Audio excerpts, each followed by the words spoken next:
बंधुगण आज मु नवाक्षरी भागवत सप्तम अध्यायर सार कथा कहवाकू जाऊछि। भगवान शिव कहउचंती, हे पार्वती, एथर मु सप्तम अध्यायर महात्म्य कहूअछि, जहा शुणिले कर्णरे अमृत राशि पूर्ण हो जाए। पाटलिपुत्र नामरे एक दुर्गम नगर अछि, जार मुखशाला बहुत उच्च अटे।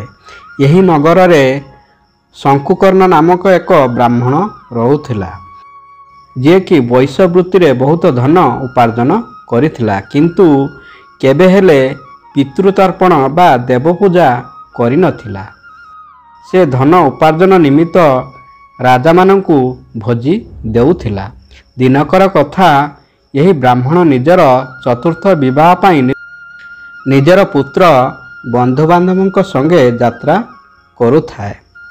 बाटरे अर्धरात्र समय रे जेतेबेले से शोइथिला, एक साप केउठारु आसी तांको बाहुरे दंशन कला।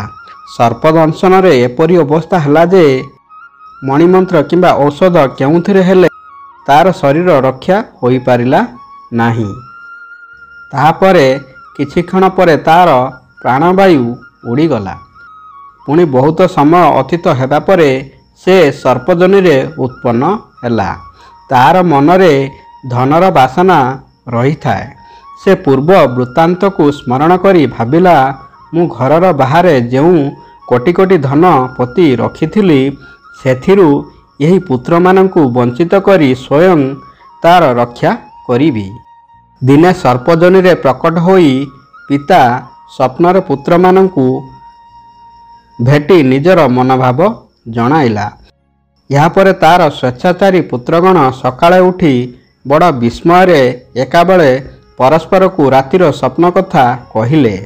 सेमानंक मध्यरु मध्यम पुत्र एक कोदाଳ नहीं घरु बाहरिला एवं जेउठारे तार पिता सर्पजनी धारण करी रहुथिला सेही स्थान को गमन कला।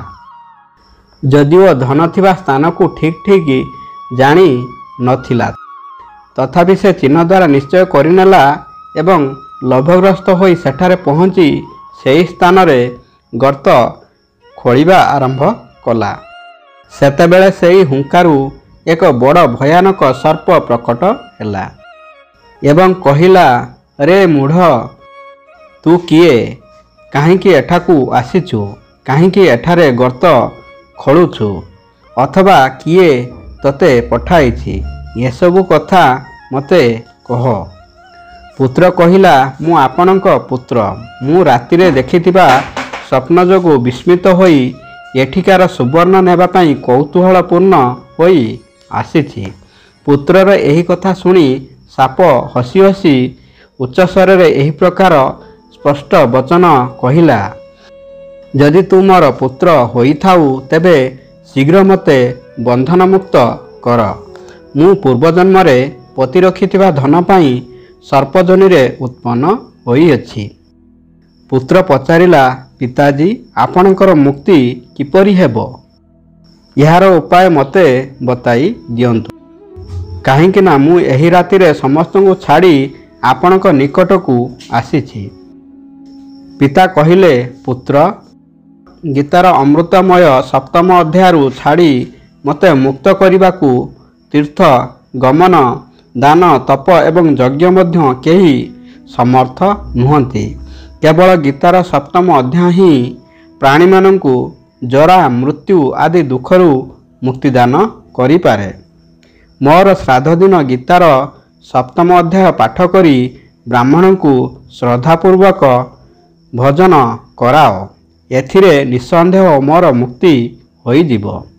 वत्स, आपना शक्ति अनुसार पूर्ण श्रद्धा सहकारे वेदरे प्रवीण अन्य ब्राह्मण मानकु मध्य भजन कराइबु।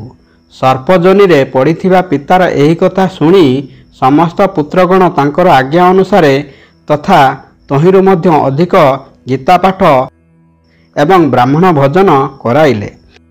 सेतेबेले शंकुकर्ण आपना सर्प शरीर त्याग करी दिव्य देह धारण कला एवं सारा धन पुत्रंकु समर्पण करिदेला। ପିତା କୋଟି କୋଟି ମୂଲ୍ୟର ଯେଉଁ ଧନ ବାଣ୍ଟିଦେଲା, ତହିଁରେ ତାହାର ସଦାଚାରୀ ପୁତ୍ରମାନେ ବହୁତ ପ୍ରସନ୍ନ ହେଲେ। ସେମାନଙ୍କର ବୁଦ୍ଧି ଧର୍ମକର୍ମ କରିବାକୁ ଲାଗିଲା।